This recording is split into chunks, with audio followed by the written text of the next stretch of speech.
Welcome back everyone to the second devlog of my animated short film, Roll to the Beat. In case you missed the first one, Roll to the Beat is about a beetle who learns to befriend a shy roly-poly using music. The reason I am making this short film is because I am trying to make a feature film. I have the screenplay finished and copyrighted, but the potential sponsors and investors I contacted wanted to see a more established portfolio from me. So, I'm making a short film. In the first devlog, I finished modeling the beetle, who is the main character in this short film.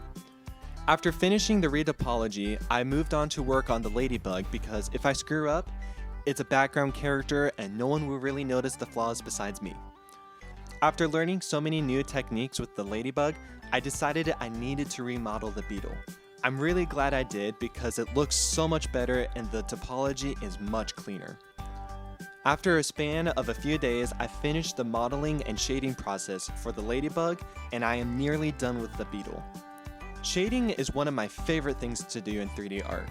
With the ladybug, I started with the red polka dot shell.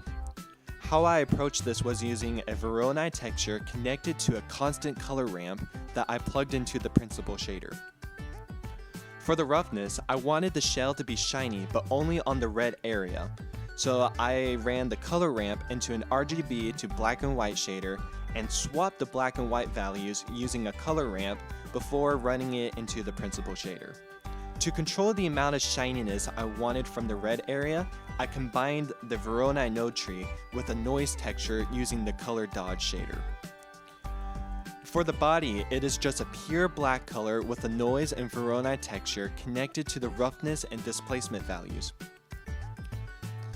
The skin was looking like plastic, but then I realized I forgot to increase the subsurface value, so now it looks so much better.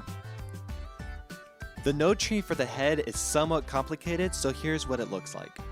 All the images are just texture painted to help separate the hard shell from the skin.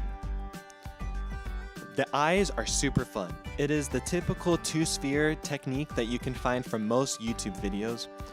The only difficulty I had was troubleshooting the outer sphere to be see-through using the Eevee render engine. The beetle followed a similar process with shading. The most notable difference is the shell. The color changes between the camera angles because of a layer weight node I added.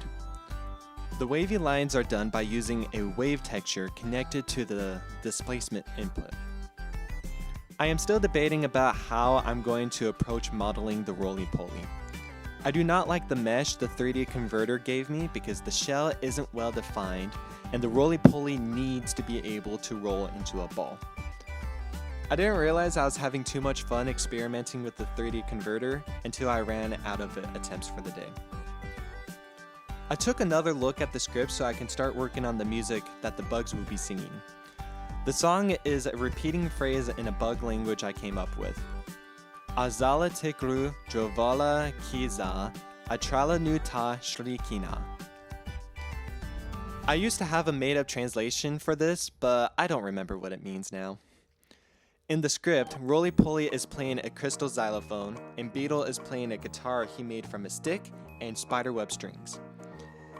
I wrote this not expecting to produce it, so I didn't take into account while writing that I don't have a xylophone. I could just use a MIDI plugin, but I'm not always a fan about how they sound. I remembered that my dad bought me a steel-tongued drum for Christmas last year, and I much prefer the way it sounds over my MIDI plugins. It isn't a xylophone, but I don't think xylophones are typically made out of crystal, so I think we can let this one slide. For the guitar, I decided I will be using my dulcimer. It has a very sweet and warm sound that is very pleasing to listen to.